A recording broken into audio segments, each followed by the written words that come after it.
Since 2008, Impact Community Action has been on a mission to reduce poverty. Today on City Chat, we have two guests from the Impact Community Action team, Shakita Gardner, Director of the Energy Efficiency and Housing Department, as well as Letitia Chastang from the Emergency Services Department.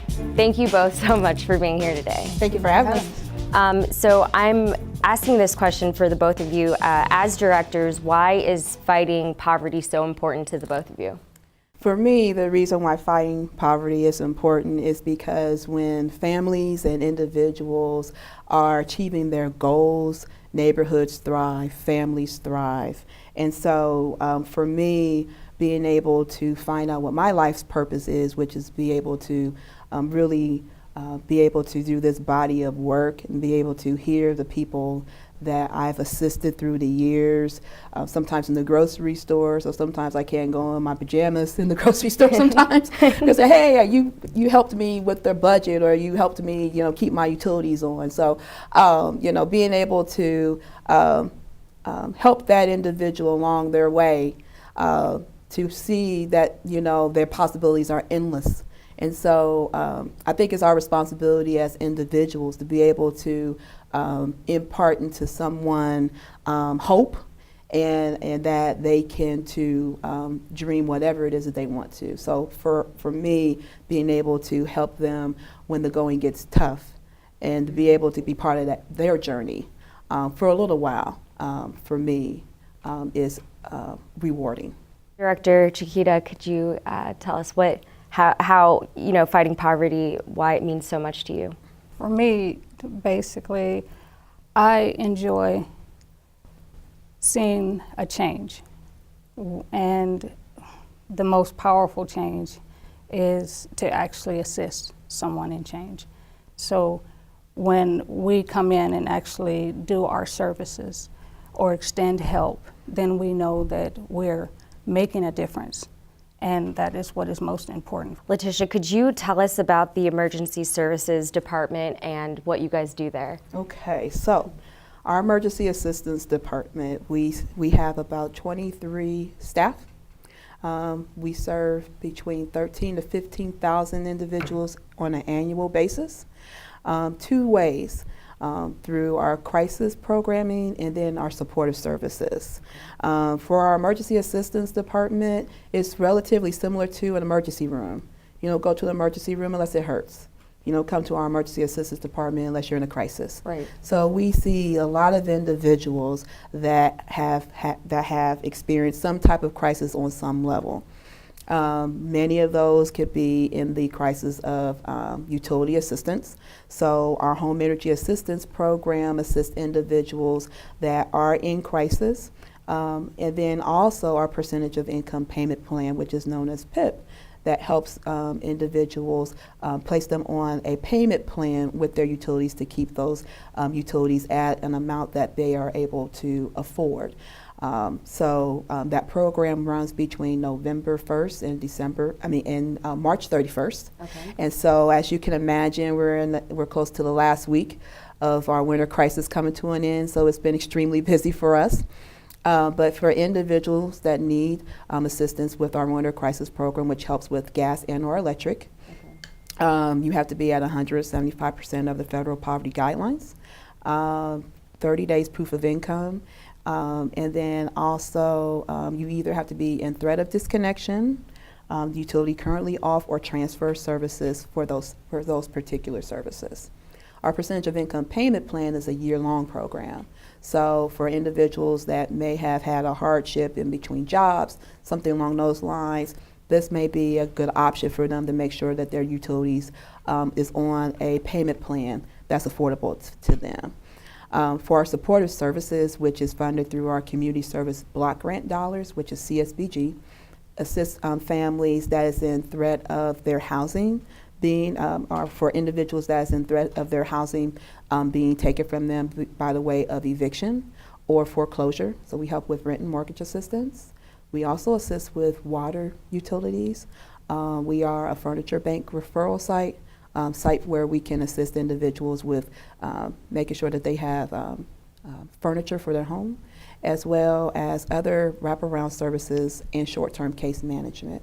because in order to help people in poverty, sometimes, just having a conversation with them to make sure that their home is stabilized, because a person can't focus on a job if their utilities are about to get cut off or if they're about to be homeless. And so by working with them on a short-term basis to make sure that all their crisis needs are met and that their home is stabilized, they're much more prepared to think about their long-term self-sufficiency.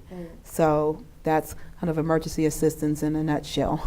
Yeah, I mean, I was looking at your guys' website, which is a great website, by the way, and just all that you guys are doing is, I mean, there's just so much that you guys are doing within each department, and I was actually just like super impressed with like everything that you guys do for the community. So could you give us like an example of one of like the emergency crises that happened during the time of December up until? We had a family of 5. There were 4 children in the home. Well, not 4 children in the home, but they were coming out of the shelter.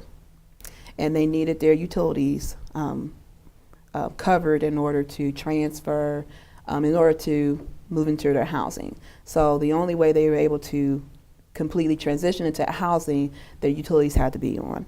Unfortunately, the utility bills were relatively high.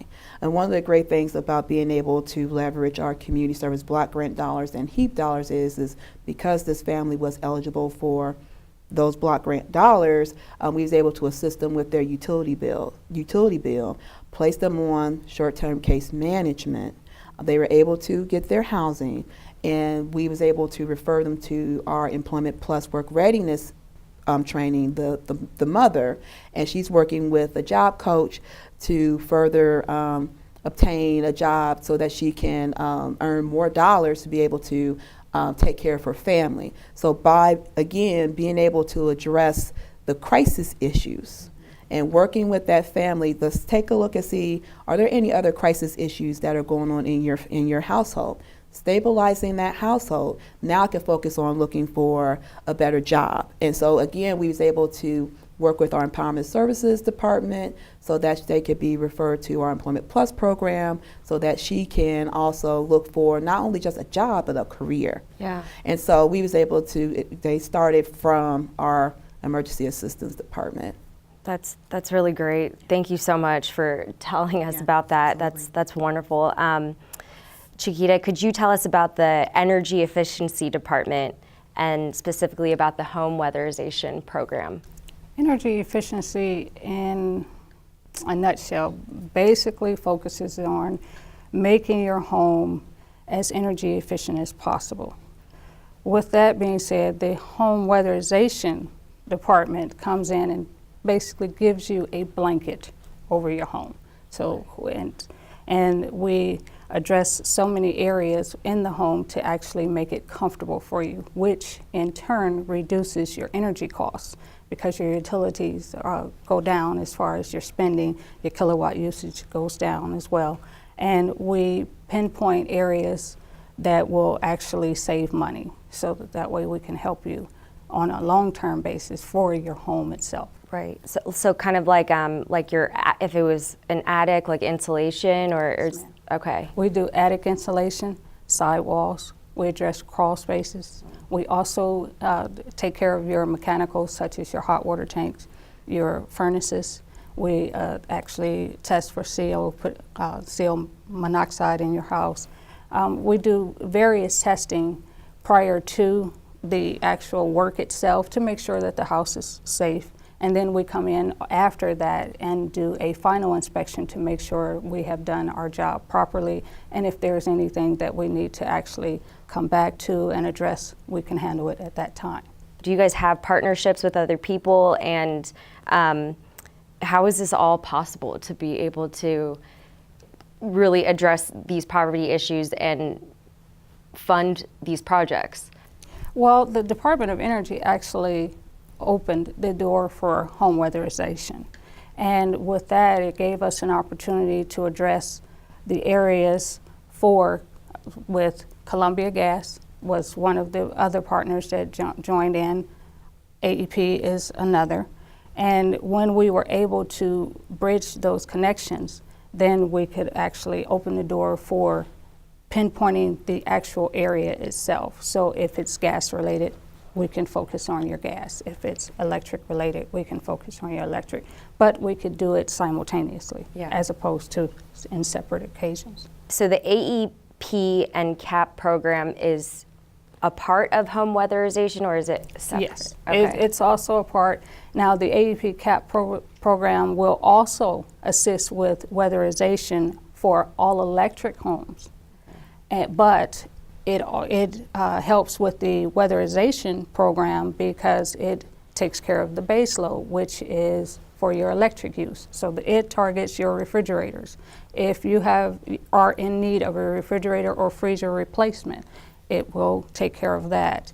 If you are in need of lighting replacement, if you have incandescent lighting, we can help you with that. We can also provide surge protectors. This is all for customers that are at or below the 200% poverty guidelines. Okay. Okay, and it does not matter whether or not if you're a homeowner or a renter, and it does not actually matter if you are in an apartment, in a mobile home, in a home itself. We take care of all of those areas. For the people who qualified and need assistance, how would they initiate the process of getting help? For emergency assistance, there's a number of ways that customers can access our services, particularly for our Winter Crisis Program and our Percentage of Income Payment Plan program, which is known as PIP. We have walk-ins as well as appointments. If a customer wants to schedule an appointment, they can call our 866-747-1038 number, and they can be placed on, we can schedule them an appointment that way. Or one of the things that I'm really excited about is some of the things that we've done as it relates to our walk-ins. So for walk-ins, we can serve individuals in the morning beginning at 8 o'clock. And then again in the afternoon at 1 o'clock. So our 8 o'clock session is from between the hours of 8 to 10 until we reach capacity. And then we do walk-ins again between the hours of 1 and 3. The walk-ins in the afternoon is from Monday through Wednesday, but then our walk-ins in the morning is Monday through Friday. What we have experienced, because the demand is so high, in years past, individuals would wait early in the morning. And so we had to figure out ways to restructure our operations to be able to serve as many people as possible. And so what we've been finding is that opening up our walk-ins in the morning and in the afternoons has been extremely successful. And then we also have what's called walk-in standbys. So we have an appointment that doesn't show within the 15-minute grace period that we provide. If a customer comes in, we'll provide them with that slot. So it gives customers a lot of opportunities to be able to come in and our ability to serve them. For our percentage of income payment plan, individuals can also explore those options. But if they just need to recertify their PIP, they can grab that application from our office, and then we have a drop-off process where they can actually drop off their application with all their verification and documentation in it, and then we process it within 7 to 10 business days. So again, there's a number of ways where individuals can access our services. Now for our supportive services, because it is a different source of funds, and those funds are limited, they would call to schedule an appointment, which is 866-747-1040, and then they'll be able to schedule rental assistance, water, furniture bank appointments through that number by appointment only. How would someone reach out and start this process of getting the help that they need? The beauty in the process that Letitia's program has is we are actually able to reach out to her customers so that we can assist them as well. When she actually started the walk-in process and modified the openings for additional times for people to come in, that gave us an opportunity to reach out to people who had not been able to be seen at that particular time or that were not sure of our program. So we are able to come down and actually have a conversation with her clients, and also they can reach us personally at 614-453-1691 or 614-453-1594 and schedule appointments. we can also come out to the homes, because we also pay close attention to our seniors or people with disabilities, people that cannot travel. We will come out to your home and actually do our paperwork right there with you on the spot, and we will take all of our necessary documents and then give you back what is needed, so that way we can go ahead and push your application through as soon as possible, because we want you to get taken care of as soon as you can. So we also will actually do scheduled appointments if you prefer that. And we actually call 24 hours ahead of schedule to make sure that you still are available at that time. If you need to reschedule, that is fine. If you are with a property owner, we can schedule to meet him, and we can actually do the paperwork right on site with the landlord, because we always, if you have a renter, if you're a renter, if you have a property owner, we want them to be involved, so that everybody knows exactly what is happening on that property. Are there opportunities for the public to get involved with any of the services that you guys are offering, and how would we do that if that opportunity is there? So what I would say is this is a really, in my opinion, a really great time to really be a part of the Impact Community Action Team, because we are making a lot of changes and looking to think outside the box, and truly grateful to our leadership and our CEO, Bo Chilton, for really paving the way and encouraging and supporting us to be able to be innovative. So with that being said, we have the opportunity, we've actually started about a year ago to do what's called Connect Tours. And so we've been working with our Energy Efficiency Department as well as our Empowerment Services Department, because we are aware that everyone cannot come to our doors. We do understand that transportation can be a barrier to individuals. And for our partners, we also understand that this is a lot of information to try to remember. Mm-hmm. And our partners also have things that they have to remember. So what better way for Impact to come to the neighborhoods? Our goal, we serve Columbus and Franklin County. So our goal is to be able to touch as much of Franklin County as we can. And so we have a roving team that goes out weekly to the communities that will host us. We will sometimes take our weatherization staff, or sometimes we'll have our empowerment services staff come along with us, where particularly where we'll educate individuals about our services and programs, so you can hear it from the staff specifically themselves. And so it's also, what we also do is complete applications right then and there on the spot. Mm-hmm. And so where the customers can, don't have to worry about coming all the way to us to be able to be seen, but we'll be able to, again, provide that service in those neighborhoods. As it relates to other individuals being able to join the Impact team as a volunteer, we have a number of opportunities where individuals can volunteer. I would recommend individuals to just look on our website at impactca.org, and you'll be able to get information on volunteer opportunities, as well as being able to speak with someone that can point you into the right direction. I know that Letitia, you shared a specific story that happened more recently with emergency services and that family that you guys were able to help. Chiquita, do you have a story that you could share with us firsthand about how your department has changed a family or lives? I would like to first give honor and much appreciation to the client and her family.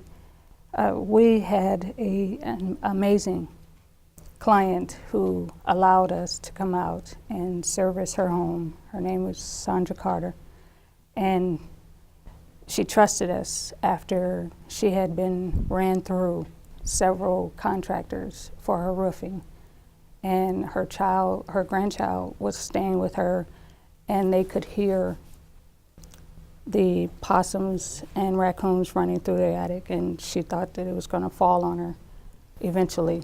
And after some time, she was willing to trust us to come into her home and provide her with weatherization and get a new roofing, which AEP actually helped us. They partnered with us and provided the roofing, which allowed us to provide the weatherization and the refrigerator replacement for her. It was very heartfelt because she had been taken for thousands of dollars and her trust was not there. She was a senior, and at that particular time, as she stated, she felt raped. So when we came and we promised her that we were coming with no intent except to provide a better lifestyle and to make a difference, and like Letitia was speaking on, to make a change that was positive. When she saw that we stuck to our word, it was something that was very heartfelt, and she took it as far as to speak for us, the ripple of hope, and it was inspiring. And she is why we do what we do. Thank you both so much. I don't really know how to express this, but I mean, it's just really encouraging to know that there's an organization out there and people like both of you that are so committed to making a difference in our community, and that, I mean, I can just feel it and I can tell that you truly care about it. And so thank you so much for coming and talking to us today. Absolutely. Thank you. Yeah. If you are in need of assistance or have a family member that you know needs assistance, please call 614-252-2799. And to find more information on these services and ways to get involved with Impact Community Action, please visit www.impactca.org. Thanks for watching City Chat on CTV.